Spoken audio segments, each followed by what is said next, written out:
स्त्री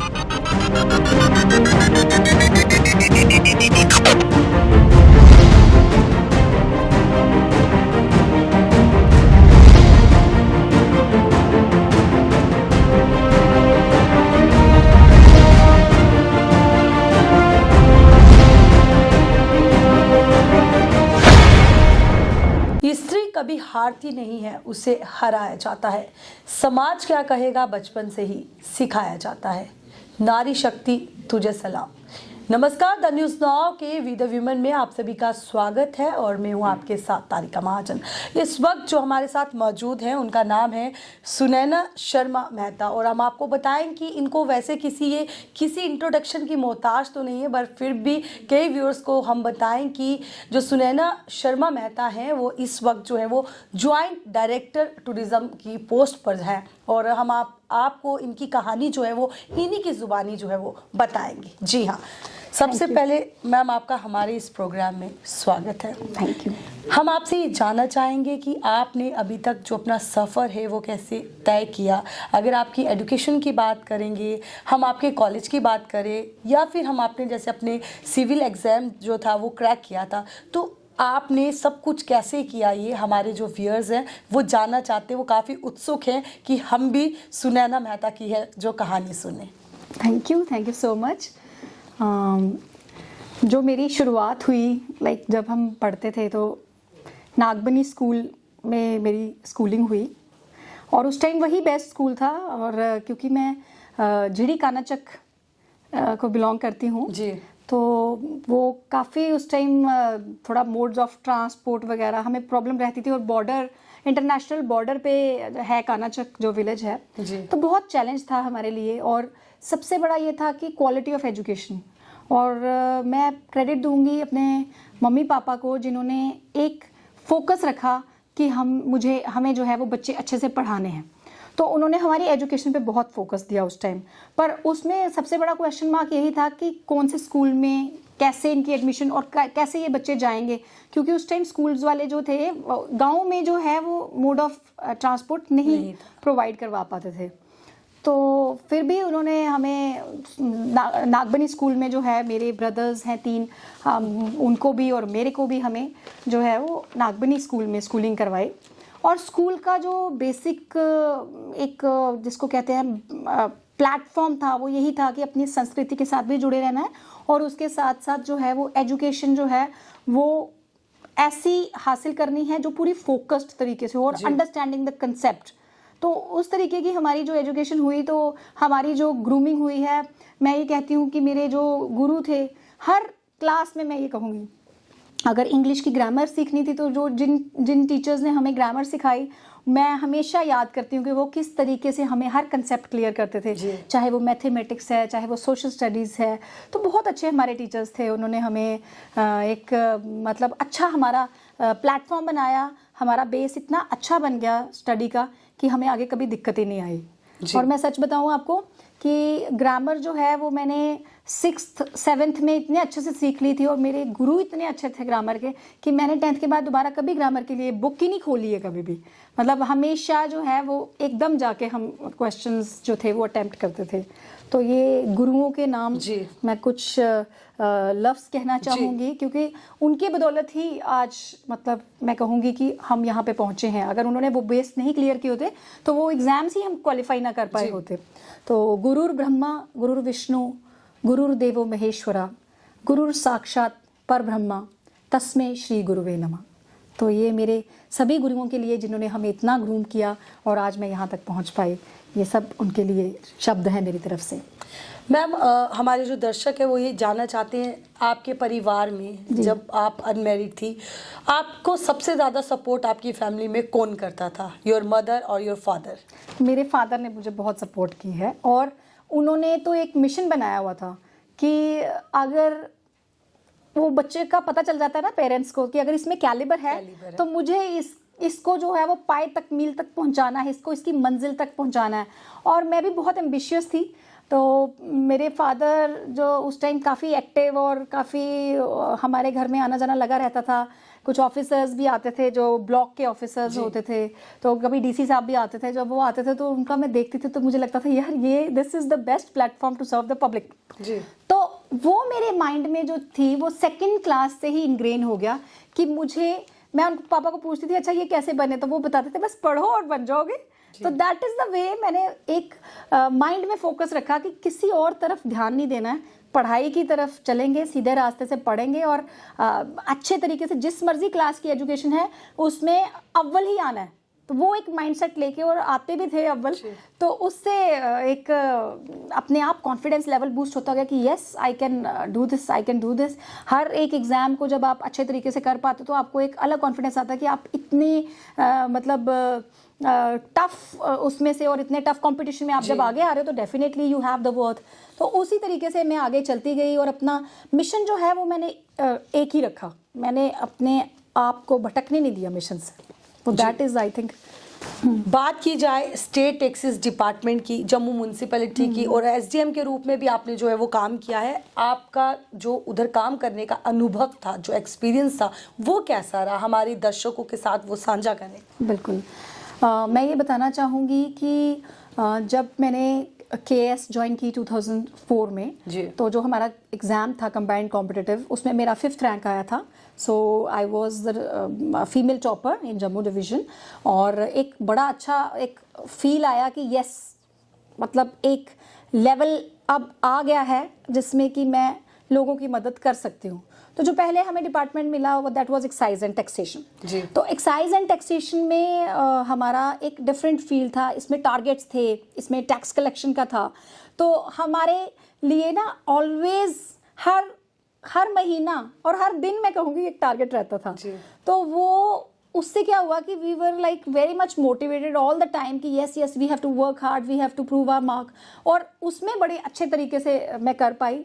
और उसके बाद जब मैं SDM के लिए SDM मड़ गई तो वहाँ पे भी मुझे एक इतना मौका मिला। उन दिनों 2014 में बाढ़ आ गई थी, बहुत प्रॉब्लम रही, लोगों के घर टूट गए। तो मेरा एक पक्का मोटिव था कि जिसका भी घर टूटा है या जिसके भी घर की एक भी दीवार में दरार आई है तो उसको डेफिनेटली कंपनसेशन मिलनी चाहिए। और एक एक जगह मैं खुद जाती थी दौरा करने, और चाहे वो कीचड़ में मेरे पैर जो थे दस जाते थे, बट मैंने हमेशा यही कोशिश की कि जो भी गरीब से गरीब जिसकी कहीं कोई सुनवाई नहीं किसी लेवल पे हो रही होती, मैंने उनके लिए दरवाजे खुले रखे होते थे जब मैं SDM मर्ड थी। और हर एक का काम होता था, आप वहाँ पे जाके चेक भी करवा सकते हैं कि किस तरीके से मैंने मतलब हर मौके पे जाके मैंने हर मसले को सॉल्व करने की कोशिश की। उसके बाद फिर जब मेरा SDM अखनूर हुआ तो वहाँ पर भी मैंने वहाँ की हर एक इशू है उसको पूरे एक हॉलिस्टिक पर्सपेक्टिव से देखा। ऐसा नहीं है कि उसको सिर्फ एक एंगल से देख के तो बाकी लोग परेशान हो जाए, वो एक बड़ा बैलेंस तरीके से मैं कर पाई, मतलब माता रानी की कृपा थी। और जब सेक्रेटरी जम्मू म्यूनसिपल कॉर्पोरेशन थी तो उस टाइम हमारे लिए बहुत बड़ा चैलेंज आया कि हमारी कॉर्पोरेशन जो है उसी टाइम इलेक्शंस भी हुई और उसी टाइम हमारी कॉर्पोरेशन जम्मू म्यूनसिपल कॉर्पोरेशन बनी, और वो सारा हुआ जो प्रोसेस रहता है इलेक्शंस का भी, तो उसमें भी भली भांति हम कर पाए। और जम्मू शहर को निखारने का जो मुझे मौका मिला, जो जम्मू शहर की ब्यूटिफिकेशन, जैसे आप देखेंगे विक्रम चौक में जो वो पिलर्स पेंटिंग, और उसके साथ साथ बहुत सारी चीज़ें हमारे municipal commissioner Ramesh Kumar sir जो आज डिवकॉम हैं जम्मू, वो उस टाइम उन्होंने शुरुआत की थी ये जो पिलर पेंटिंग्स की। और सर उसके बाद DC जम्मू आ गए, तो फिर उसके बाद मैंने कैरी फॉरवर्ड किया कि जम्मू का सौंदर्यकरण जो है सर ने जो शुरू किया उसको मैं कोशिश करूंगी कि उसको एक अच्छा एक रूप दे सकूं।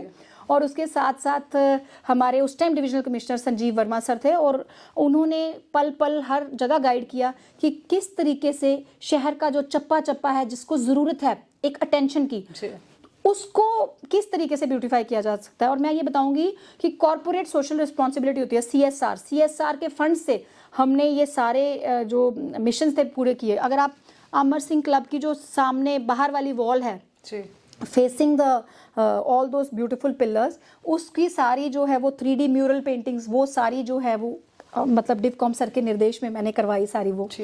और अमर सिंह क्लब के सेक्रेटरी विजय सराफ थे, उनकी भी एसोसिएशन मिली। उसके साथ साथ बहुत से कॉर्नर्स हैं जिनके ऊपर मैंने फोकस किया।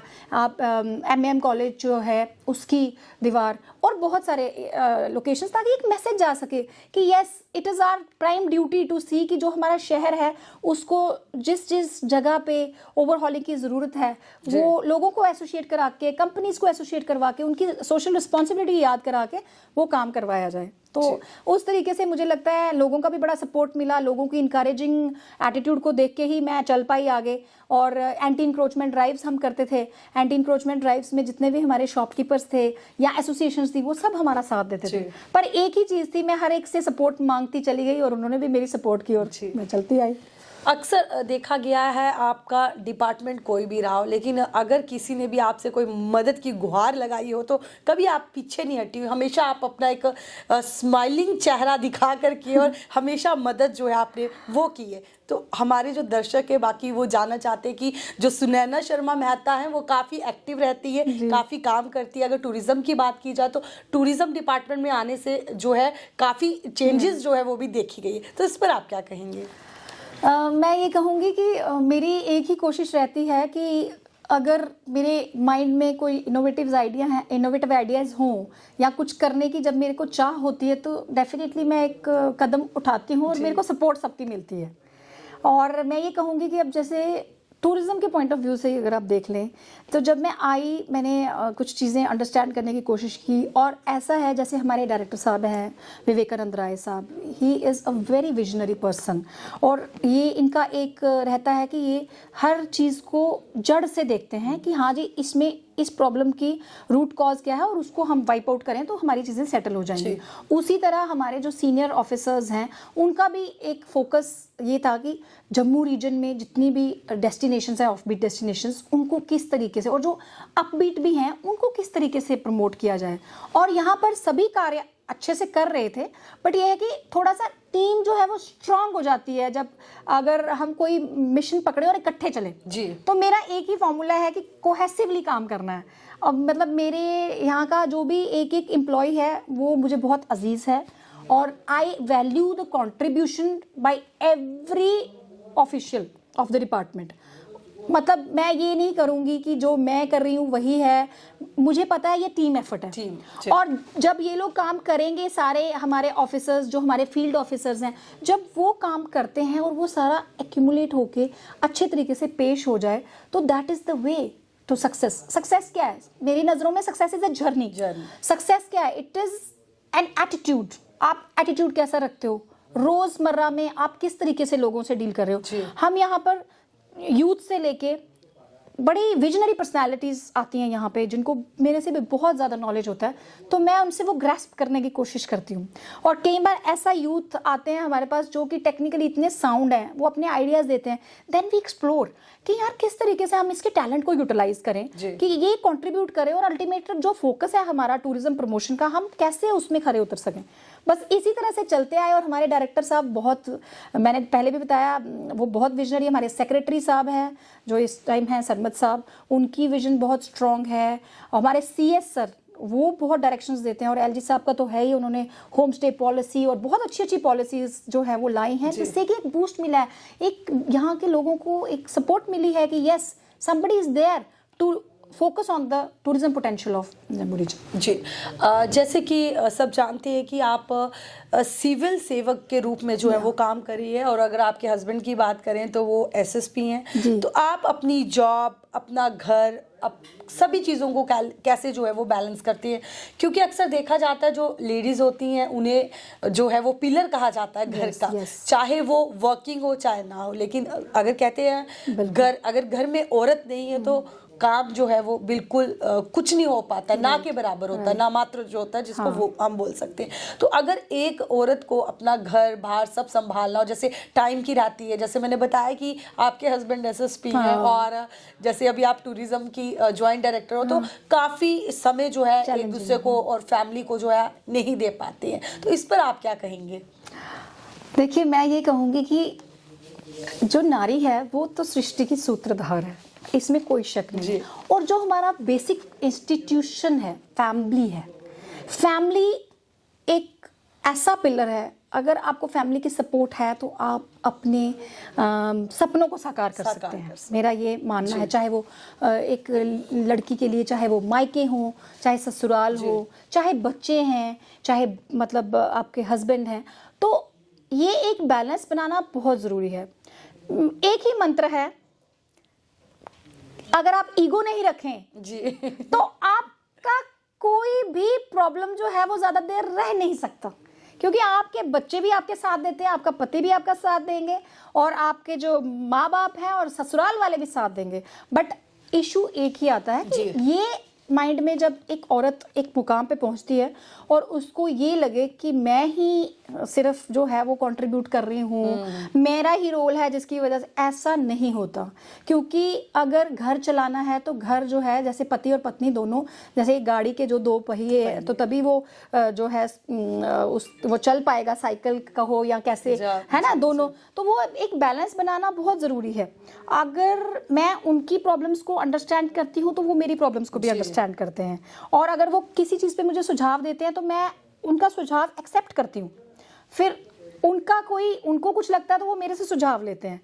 कई बार मैं अपने बच्चों से सुझाव लेती हूँ, मैं उनसे एनालाइज कराती हूँ कि बताओ भाई यहाँ पे क्या है, मतलब मेरा रोल ठीक रहा या नहीं रहा, या कैसा होना चाहिए। और आप सोचो कि बच्चे भी जो होते हैं बेस्ट जजेस होते हैं, और उनका ऑनेस्ट ओपिनियन होता है, अनबायस्ड ओपिनियन होता है, तो मैं उसको भी साथ लेके चलती हूँ कि लेट एवरीबडी मतलब support me and comment also कि कहाँ मैं गलत जा रही हूँ। मतलब आई लव कंस्ट्रक्टिव क्रिटिसिज्म, मैं ये कहूँगी।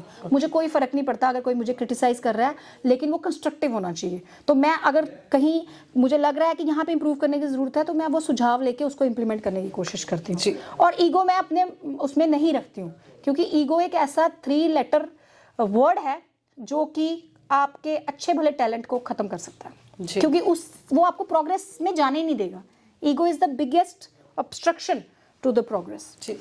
सोसाइटी की बात करें, अक्सर देखा जाता है कि अगर किसी के घर में किसी अच्छी मुकाम, अच्छी पोस्ट पे अगर कोई लेडी हो तो घर में, तो उसका जो नाम होता है वो फिर भी घर वाले जो होते हैं, लॉज वाले होते हैं, वो हिचकिचाते हैं उनका नाम लेने से। अक्सर देखा जाता है, हर फैमिलीज़ में ये देखने को मिलता है।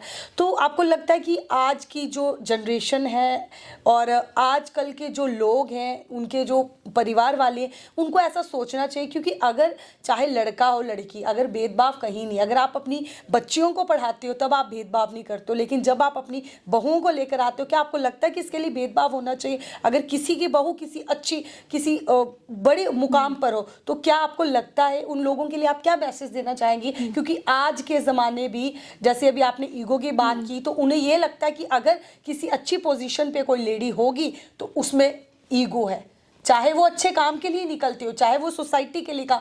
क्योंकि देखा जाता है कि अगर घर की इज्जत हो तो सोसाइटी की होती, सोसाइटी की हो तो जितने अपने रिलेटिव्स हैं उनकी रिस्पेक्ट होती। लेकिन कभी ऐसा नहीं होता कि इन लॉज वाले, बड़ा कम ऐसा देखा जाता कि इन लॉज वाले भी अपने बहुओं की जो है तारीफ करते हैं, क्योंकि ये अक्सर देखा जाता है। इसे किसी एक पर्टिकुलर फैमिली की बात नहीं करेंगे अब, अक्सर ये देखा जाता है। उन लोगों के लिए आप क्या मैसेज देना चाहेंगे?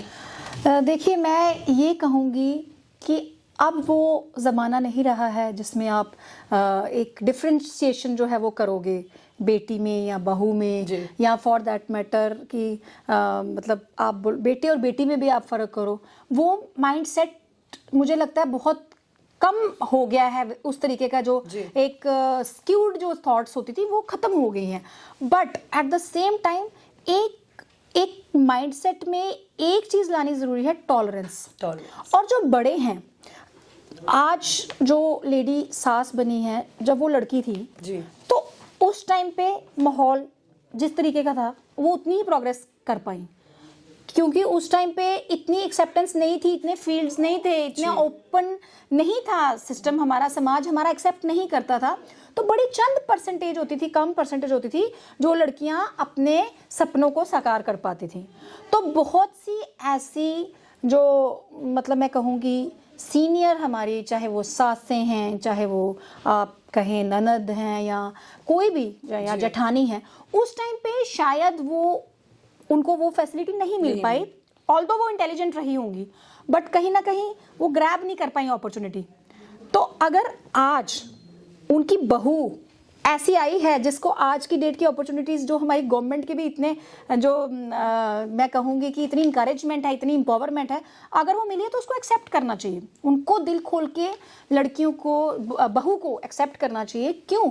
क्योंकि आज के दौर में अगर वो अपना मुकाम बना के आई है और आप उसकी रिस्पेक्ट करोगे, आप उसको प्यार दोगे, इज्जत दोगे, उसकी आज की जो प्रॉब्लम्स हैं उनको अंडरस्टैंड करोगे। क्योंकि एक लेडी के लिए 24 घंटे ही हैं, उन 24 घंटों में जॉब भी करनी है, घर भी संभालना है, सब कुछ देखना है। बट ये है कि ये स्टेज वाइज होता है। जैसे ही आपकी बहू आई, उसकी जॉब भी है और आप एक्सपेक्ट करोगे कि वो अभी से आपके वो पूरी चीज़ें जो है वो समझ के आए।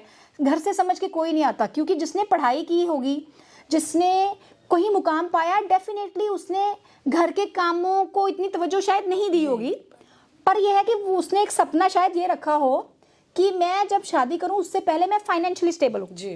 तो अगर वो फाइनेंशियली स्टेबल होके आपके पास आ गई, आपको खुशकिस्मत अपने आप को ये समझना चाहिए कि जो आपकी आने वाली जनरेशन है उसके लिए कितना फ़ायदा है। फ़ायदा इन द सेंस वो विजनरी जनरेशन जो है वो होगी, क्योंकि माँ बाप जो दोनों पढ़े लिखे हैं, दोनों विजनरी हैं, तो डेफिनेटली फर्दर आगे बच्चों को भी वैसी ही वैल्यूज़ जो है वो मिलती हैं। तो अगर मदर इन लॉ ये एक्सेप्ट करे कि यस, ये भी जो है ये अगर आई है और इसको अपनी जिम्मेदारियों का एहसास जो है मैं धीरे धीरे करा दूं, तो वो डेफिनेटली उसको एक बिलोंगिंगनेस आएगी। सबसे पहले इंपॉर्टेंट है कि बहू जो है वो फील करे कि ये मेरी फैमिली है। उसको फील कराने की जिम्मेदारी किसकी है? वो तो फैमिली की है, जिस फैमिली में वो बहू गई है। तो कहीं ना कहीं मैं ये कहूँगी कि जो हमारे बड़े हैं उनको ये समझने की ज़रूरत है कि खुले हाथों के साथ, बड़े मन के साथ एक अगर वेल इस्टेब्लिश्ड कहीं अच्छे मुकाम वाली बहू आपको मिलती है तो उसको एक्सेप्ट करें, वो भी आपको डबल प्यार देगी। और उससे क्या होगा कि अंदर जो मतभेद नहीं रहेंगे, जब मतभेद नहीं रहेंगे आपको भी उसकी सफलता की खुशी होगी और वो भी आप लोगों को ओन करेगी और आप लोगों की इज्जत दुगनी चुगनी बढ़ेगी जी। हमारे दर्शक ये ज़रूर जानना चाहेंगे, जैसे अभी आप इस मुकाम पर हो तो अपना जो आप एक आइडल, हर बंदा किसी ना किसी को मानता है, तो आप अपना आइडल है वो किसे मानती हैं? मैं तो ये कहूँगी कि मैं किरण बेदी जी से बड़ी इम्प्रेस्ड थी जब मैं छोटी थी। तो मैं जब उनका देखती थी तो मुझे बहुत अच्छा लगता था, स्ट्रॉन्ग माइंड। और मैं ये कहूँगी कि स्ट्रॉन्ग माइंड वाली लेडी होगी ना, वही डिसीजन मेकिंग स्ट्रॉन्ग कर सकती है। तो मैंने काफ़ी उनसे इम्प्रेस हुई मैं, और उसके बाद मैंने माइंड में रखा किरण बेदी जी को, और अपनी तरफ से मैंने यही कोशिश की कि माइंड को स्ट्रॉन्ग रखना, ये मैंने उनसे सीखा है और करना है। But at the same time हर एक की जो रिस्पेक्ट है वो भी रखनी है, और अपना जो फोकस है उस पे रखना है, जो एम्बिशन मैंने बनाया होता है, और मैं सबको साथ में लेके अपने एम्बिशन को पूरा करना, मतलब आई फील कि I am blessed that way by Mata Rani की मैं वो कर पाती हूँ जी। दैट इज हमारे दर्शक ये भी जानना चाहेंगे, जैसे कई ऐसे लोग होते हैं जब हमने अपना करियर स्टार्ट करना होता है तो वो तब से लेकर के अब तक जो है कई ऐसे लोग होते हैं हमारे साथ जुड़े रहते हैं, तो ऐसे कौन से लोग हैं जो आपके साथ उस वक्त भी थे जब आपको उनकी ज़रूरत थी और अब भी वो आपके साथ जो है वो चलते हैं? सबसे पहले तो मैं यही कहूँगी कि जो मेरी मदर हैं, मैं तो हमेशा उनके लिए ऋणी रहूँगी, क्योंकि उन्होंने बहुत सेक्रीफाइसेस किए हैं। जब हमें वहाँ गांव में ट्यूशन्स नहीं मिलती थी तो हमें शहर में शिफ्ट होना पड़ा, तो मेरी मदर जो है वो अपना हमारा घर छोड़ के वो मेरे साथ रहती रही और मेरी हर प्रॉब्लम को वो हल करती थी। फादर साहब मेरे वहाँ होते थे कर्नाटक में, तो एक बड़ा टफ टाइम देखा है और उन दोनों ने बहुत सेक्रीफाइस किया है। और मैंने आज तक मैं ये कहूँगी कि मेरे को कोई भी प्रॉब्लम होती है मैं एकदम मम्मी से डिस्कस करती हूँ और मुझे उसका हल मिल जाता है। And she is so strong कि जब मुझे कोई परेशानी बनती है तो मैं एकदम सोचती हूँ कि अगर मम्मी कैसे सोचेंगे, तो फिर एकदम डिस्कस करती हूँ कि मम्मी ऐसे है, तो मम्मी कहती है कोई बात नहीं, ये सब चलता रहता है, चलो आगे बढ़ो। So she is very encouraging जी। और मुझे लगता है कि वो मेरी बहुत बहुत बड़ी स्ट्रेंथ है, बहुत बड़ी स्ट्रेंथ जी। अब बात करेंगे हम मेल डोमिनेटिंग सोसाइटी की। हर फील्ड में, हर प्रोफेशन में ये देखा जाता है, चाहे लेडीज़ हो, किसी भी प्रोफेशन में हो, ये हमेशा देखा जाता है कि कई चुनौतियाँ, कई चैलेंजेस होते हैं लेडीज़ की जॉब में। तो मेल डोमिनेटिंग सोसाइटी जो होती है हर जगह जो है वो देखी जाती है। तो क्या क्या आपको भी कहीं ना कहीं, आपने भी हर जगह हर डिपार्टमेंट्स में अच्छी पोस्ट पे जो है वो जॉब की है, तो आप क्या करेंगे हमारे व्यूअर्स के साथ, वो क्या चीज़ साझा करेंगे कि आपको क्या क्या कब प्रॉब्लम्स जो है वो आई हैं? मैं ये कहना चाहूँगी कि अगर पहले तो अपना ये एटीट्यूड बहुत मैटर करता है जी। तो मुझे लगता है कि अगर कहीं आई भी प्रॉब्लम्स तो मतलब अच्छे तरीके से वो सेटल हो गई जी। और एक मैसेज स्ट्रांगली एक ये हमारे खुद पे डिपेंड करता है जी। कि हम क्या मैसेज अगले को पहुंचाते हैं कि भाई दिस इज नॉट एक्सेप्टेबल। जी। That is very important, number 1।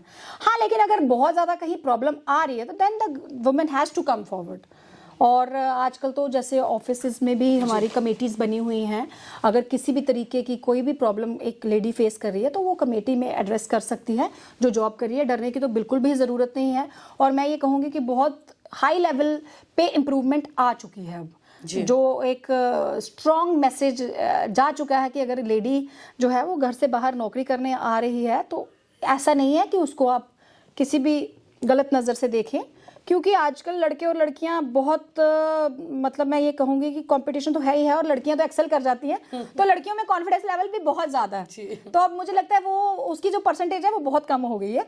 और मेरा पर्सनली कहो तो मेरा कॉन्फिडेंस लेवल भी इतना मतलब हाई रहा है आज तक कि वो अपने आप में एक वो बन जाती है, डेड सेंस बन जाती है। तो मुझे लगता है self confidence is the best weapon, मैं ये कहूँगी। अगर आप में सेल्फ कॉन्फिडेंस है आपको कोई भी परेशान नहीं कर सकता। जी। हम आपसे ये जानना चाहेंगे, आखिरी सवाल हमारा रहेगा, जो बच्चियां अभी सिविल एग्जाम्स की तैयारी कर रही है या जिन्होंने एग्जाम्स दिए, उनके लिए आप क्या मैसेज देना चाहेंगे? पहले तो मैं बहुत खुश हूँ जब मैंने लेटेस्ट रिजल्ट भी देखा, गर्ल्स ने इतना अच्छा किया, बॉयज़ ने भी बहुत अच्छा किया। मतलब ये मुझे अच्छा लगता है कि बच्चे जो हैं वो अपने फोकस्ड वे से उन्होंने काम किया और इतनी मेहनत की। और आज जो बच्चे सिलेक्ट हुए हैं उसमें जो गर्ल्स भी सिलेक्ट हुई हैं, और डेफिनेटली उन्होंने कितनी चीज़ों को जो है वो कितनी मतलब प्रॉब्लम्स फेस की होंगी, किस तरीके से उन्होंने जो ये तैयारी होती है ना, it is very comprehensive preparation. और इस रास्ते में आपको बहुत अलग अलग तरीके के एक्सपीरियंसेस होते हैं, पर उसमें स्ट्रांगली एक उभर के आना और कॉन्फिडेंस रख के अपने रास्ते में चलना। क्योंकि इसमें क्या होता है कि कभी आप नहीं भी एक्सेल कर पाए, then you don't have to get disheartened. आपने डिसहार्टन नहीं होना, there is always a second chance, number 1। Number 2, मैं ये कहूँगी कि अगर आप किसी चीज़ में सफल नहीं हो पा रहे हो तो then you have to think. आपने अपना इरादा जो रखा है, इरादे को नहीं बदलना है, थोड़ा सा तरीका बदलना है। तो तरीका, क्योंकि कहीं ना कहीं आपको सेल्फ इंट्रोस्पेक्शन की ज़रूरत है कि कहीं ना कहीं मैं शायद गलत जा रही हूँ, इस यहाँ पे मैं वीक हूँ, I have to improve myself. तो वहाँ पे जब आप फोकस करोगे तो आपकी वो कमी दूर हो जाएगी, तो ऑटोमेटिकली सक्सेस आपके दरवाजे पे आ जाएगा। सो मैं ये कहूँगी कि stay focused, stay determined, and you should have that self confidence in you that I can do it. और मैं ये कहूँगी कि जैसे जब मैं पढ़ती थी तो मुझे भी कभी कभी ऐसे होता था, यार कर भी पाएंगे कुछ नहीं, कब से लगे हुए हैं, हम कोई पार्टी में नहीं जा रहे हैं, कुछ नहीं कर रहे हैं, तो क्या होगा या क्या कर पाएंगे कुछ। तो वो फिर कुछ मैंने कोट्स अपने लिख के रखे होते थे। तो एक तो मुझे बिल्कुल ही दिमाग में रहता था ना हमेशा कि the woods are lovely dark and deep, The woods are lovely, dark and deep, but I have promises to keep and miles to go before I sleep and miles to go before I sleep.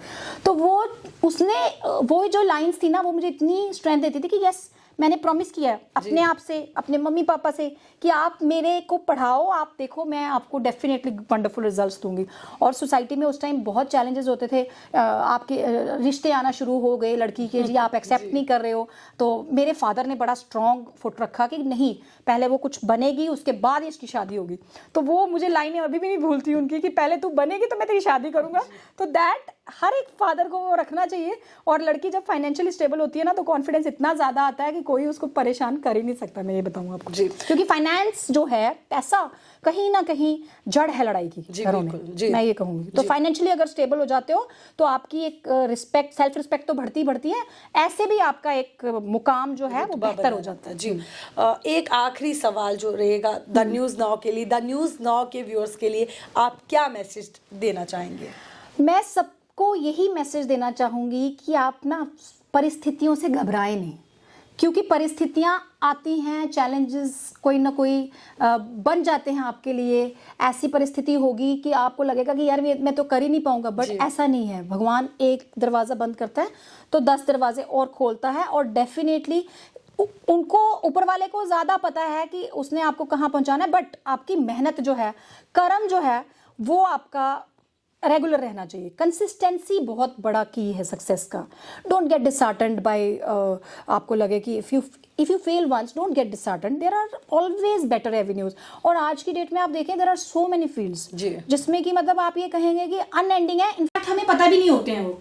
So keep on exploring and stay attuned to all the latest developments, whatever is going on. current events का मैं ये कहूँगी बच्चों को कि current events उनका जो है वो इतना strong रहना चाहिए, और वो ही की है। सब्जेक्ट्स आपके रहते हैं, सब्जेक्ट्स को आप अच्छे से पकाएं, बट जो करंट इवेंट्स आपका स्ट्रांग रहेगा, कंसिस्टेंटली आप उनको रेगुलरली जो है वो पूरा आपने रखा हुआ है ट्रैक, और आपको अगर कोई टॉपिक्स बहुत इंटरेस्टिंग लगते हैं, आप उस पर कुछ चीज़ें होती हैं जो बंदे को बड़ी टच करती हैं, तो उन टॉपिक्स के ऊपर और रिसर्च करें, ताकि कहीं ना कहीं, जैसे अगर आप एनवायरनमेंट पे कर रहे हैं या विमेन एम्पावरमेंट पे कर रहे हैं, या for that matter there are so many technology पे कर रहे हैं, then you have to go deep into it. तो एक ऐसा रहना चाहिए जिसमें कि आप उसमें आपको एक मतलब एक गूढ़ ज्ञान उसमें हो, क्योंकि कहीं ना कहीं वो आपको आपके एग्जाम्स लिखने में बहुत मदद करेगा। और लास्ट में मैं यही कहूँगी कि ये याद रखें, बस कर्म तुम्हारा कल होगा, और कर्म में अगर सच्चाई है तो कर्म कहाँ निष्फल होगा। हर एक संकट का हल होगा, वो आज नहीं तो कल होगा। Thank you. तो ये थी हमारे साथ joint director tourism Sunaina Sharma Mehta, और इनकी कहानी जो हमने इन्हीं की ज़ुबानी से सुनी। तो चलिए, आज के हमारे स्पेशल प्रोग्राम में बस इतना ही। तब तक के लिए मुझे तारिका महाजन को और वीडियो जर्नलिस्ट कमल सिंह को दीजिए इजाज़त, और इसके साथ साथ हमारी द न्यूज़ नाउ की पूरी टीम को दीजिए इजाज़त, और आप देखते रहे द न्यूज़ नाउ। नमस्कार।